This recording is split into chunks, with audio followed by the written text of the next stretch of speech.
সকলকে স্বাগত সীমাস kitchen and লাইফস্টাইলে। সকাল থেকে খুব বৃষ্টি হচ্ছে। বর্ষার দিনে বাঙালির প্রিয় খাবার খিচুড়ি আমি অলরেডি বানিয়ে ফেলেছি এখানে। এই খিচুড়ির সঙ্গে খাওয়ার জন্য আমি এই পাশে এই যে বাঙালির প্রিয় আলুর দম নিরামিষ অনুষ্ঠান বাড়ির মতো বানাবো। আপনারা আমার সঙ্গে থাকুন, দেখতে থাকুন আমি কিভাবে বানাই। গরম তেলে ফোড়ন দিয়ে দিচ্ছি 2টো তেজপাতা, 1টা শুকনো লঙ্কা, 4টে লবঙ্গ, 4টে এলাচ, 2টো দারচিনি দানা।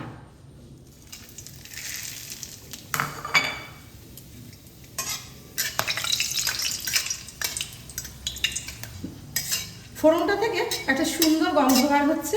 আমি এবার এর মধ্যে দিয়ে দেবো এই যে আলু কেটে রেখেছি, গোটা গোটা আলু, যেহেতু ছোট সেহেতু আমি গোটা গোটা করে কেটেছি। এগুলোকে আমি এর মধ্যে ভেজে নেব।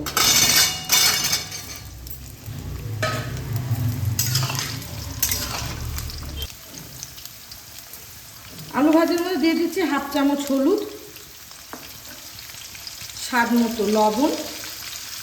ফোড়নের মধ্যে আলুগুলো ভেজে নিলে এই যে এলাচ লবঙ্গ দারচিনির এই ফ্লেভারগুলো আলুর মধ্যে খুব ভালোভাবে ঢুকে যায়।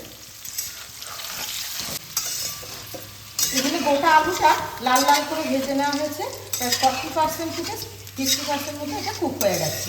আর দেখতে গোটা গোটা আলুটা দেখতে খুব লোভনীয় লাগে আর খাওয়ার ইচ্ছাটাও বাড়িয়ে দেয়। এবার আমি আলুগুলোকে তুলে নিচ্ছি। আলু ভাজার তেলে আমি 1/2 চামচ জিরে ফোড়ন দিয়ে দিচ্ছি।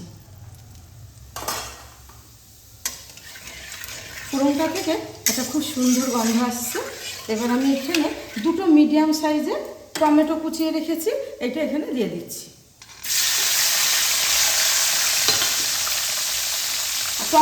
টমেটোটাকে নরম করার জন্য আমি সামান্য লবণ দিয়ে দিচ্ছি, 1/2 চামচ লবণ দিয়ে দিচ্ছি। টমেটো নরম হওয়া পর্যন্ত আমি এটাকে কুক করতে থাকবো। টমেটোটা কিছুটা নরম হয়ে গেছে। এবার আমি দিয়ে দেব আদা আর লঙ্কা বাটা 3 চামচ।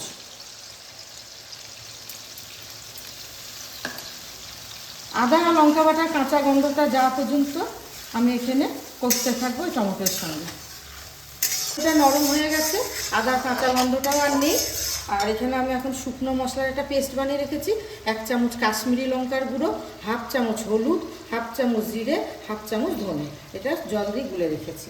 এটা এখন এর মধ্যে দিয়ে দিচ্ছি। এই মশলাটাকেও এর মধ্যে ভালো করে কষিয়ে নেব। তেল ছাড়া পর্যন্ত মশলাটাকে কষিয়ে নিলাম আর খুব সুন্দর একটা কালার চলে এসছে। এবার আমি এখানে যে ভেজে রাখা আলু এটা এর মধ্যে দিয়ে দেবো। ভেজে রাখা আলুগুলোকেও এই মশলার সঙ্গে 2 মিনিট মতো কষিয়ে নেব। দেখুন বন্ধুরা, 2 মিনিট ধরে এই আলুটা মশলার সঙ্গে কষিয়ে নিলাম। কতটা লোভনীয় লাগছে, গোটা গোটা আলু দেখে মনে হচ্ছে না ডিম কষা হচ্ছে। এবার আমি এর মধ্যে পাশে গরম জল করে রেখেছি, এইটা একটু দিয়ে দেব।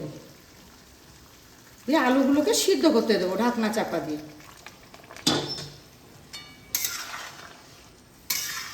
এটা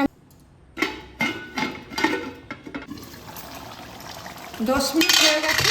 দেখুন বন্ধুরা কত সুন্দর লাগছে গ্রেভিটা। আর এখানে আলুটা দেখি সিদ্ধ হয়েছে কি? হ্যাঁ, আলুটা পুরো সিদ্ধ হয়ে গেছে। আমি একটা কথা বলতে ভুলে গিয়েছিলাম বন্ধুরা, যেহেতু আমি গোটা গোটা আলু দিয়েছি সেহেতু আমি এই আলুগুলোর গা চিড়ে দিয়েছিলাম অল্প অল্প করে। এখানে একদম এখন রেডি। আর আমি এবার দিয়ে দেব এখানে 25 গ্রাম কাজু, 10 গ্রাম চারমগজ আর 2 চামচ পোস্ত আমি বেটে রেখেছি, এটার উপর দিয়ে দিচ্ছি। চারমগজটা গ্রেভিটার ঘনত্বটাকে খুব ভালো করবে।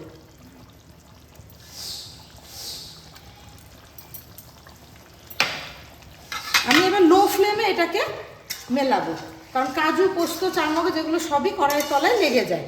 তো লো ফ্লেমে আমি এটাকে ফুটিয়ে নেব। অনুষ্ঠান বাড়ির মতো নিরামিষ আলুর দম প্রায় রেডি। এবার আমি দিয়ে দিচ্ছি স্বাদ ব্যালেন্সের জন্য 1 চামচ চিনি, গরম মশলা দিচ্ছি এরপরে,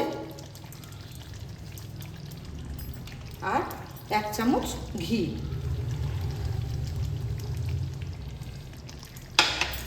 ভালোভাবে মিশিয়ে নেব। দেখুন বন্ধুরা কত সুন্দর লোভনীয় লাগছে, দেখতে কত লোভনীয় লাগছে, খেতেও অসাধারণ স্বাদ হবে। আপনারা এইভাবেই বানাবেন বাড়িতে। ভিডিওটি ভালো লাগলে লাইক কমেন্ট শেয়ার করবেন, আর চ্যানেলটি তো অবশ্যই সাবস্ক্রাইব করবেন। এটা আমি এখন 5 মিনিট স্ট্যান্ডিংয়ে রাখবো। উপর থেকে ফেস ক্রিম দিয়ে গার্নিশ করে দেওয়া হচ্ছে।